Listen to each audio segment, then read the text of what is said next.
Unit operation classroom.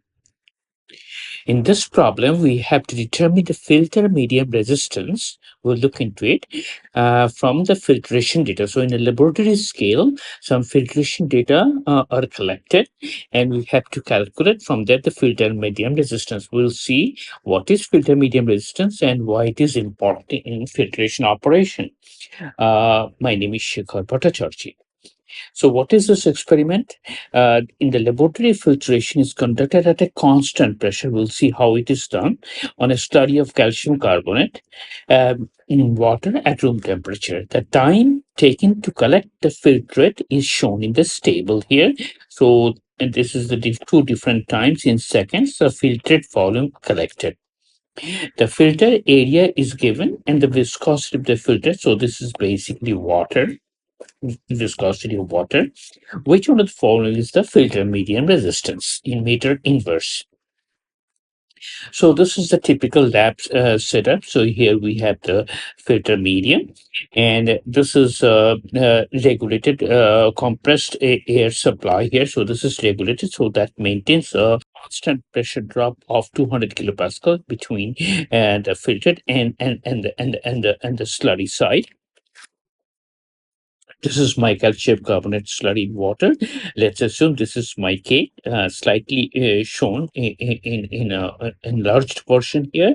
The area of the filter is 0.05 meters square.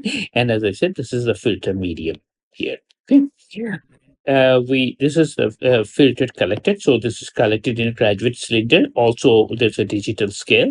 From there, we can calculate the weight of filtered collected, and from the density of the filtered, we can find out the volume. This is slightly more accurate. So at different times, we can see how much of filtrate is collected. And we have to calculate what is the filter medium resistance Rn. That is a problem. So once we know the filter medium resistance, then it is very easy to scale up this filtration system. So for constant pressure filtration, this is the equation in which you get any standard textbook. So basically what we do, so here, these are the nomenclature. There's a T is the filtration time, V is the volume of filtrate collected, mu is the viscosity, alpha is the specific cake resistance. We don't have to determine that.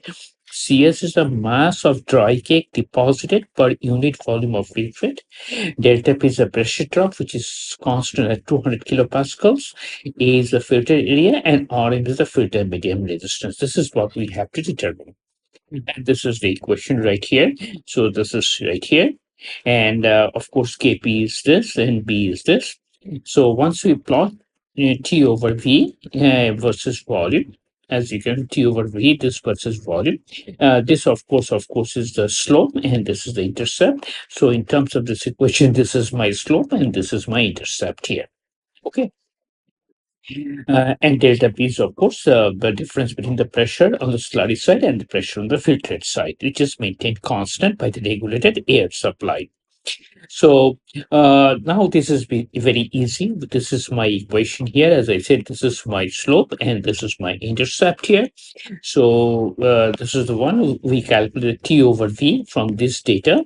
So we calculate this one. So we plot T over V, which is 50 and 40, and these are the values of filtered volume. So this is 1 and 2 times 10 to the power negative 3. So from here, we can find out what is the slope. So slope of this particular curve here. So, and the slope comes out to be this. These details, of course, again, you can go back to this website and see. So once we know the value of the slope here, we can calculate the value of B. How?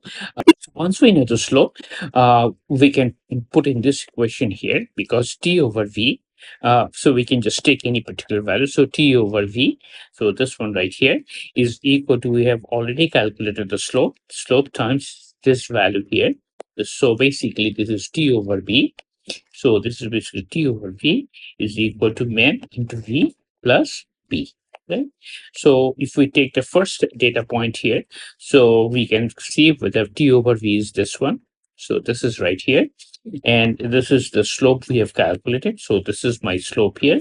And this is the value of V. which is right here. So we can easily calculate the value of B, and the B comes out to be equal to this. So as we know, for a straight line, from two data points, you can calculate both the slope and the intercept. Okay, so basically that's we can intercept, right? So once we know the value of B, we know the value of mu, we know the value of A delta P. So we substitute these values here, so we can get the value of Rm from this equation, right? And this comes out to be this particular value, and you see the option D is correct. So here, option D, which is this one, is the correct option. This is a very simple problem. Just let us see what are the practical application of this problem. Calcium carbonate is used as a filler and coating pigment in paper industry. Calcium carbonate is often used as slurry for drying. Calcium carbonate water slurry is then put into the filter press, vacuum filter or pressure filter, and we get the wet cake and the clear filtrate. For an actual operation, of course, the total resistance is equal to the cake resistance plus the filter medium resistance. We have just calculated this one, but we can also calculate this one also. Remember, this is the resistance where even when no filter cake has been deposited, even then this remains. So it is very important to know the filter medium resistance. So an increase in RM continuously shows that there is a clogging or blinding of the filter medium. The final option, which is correct, is option D.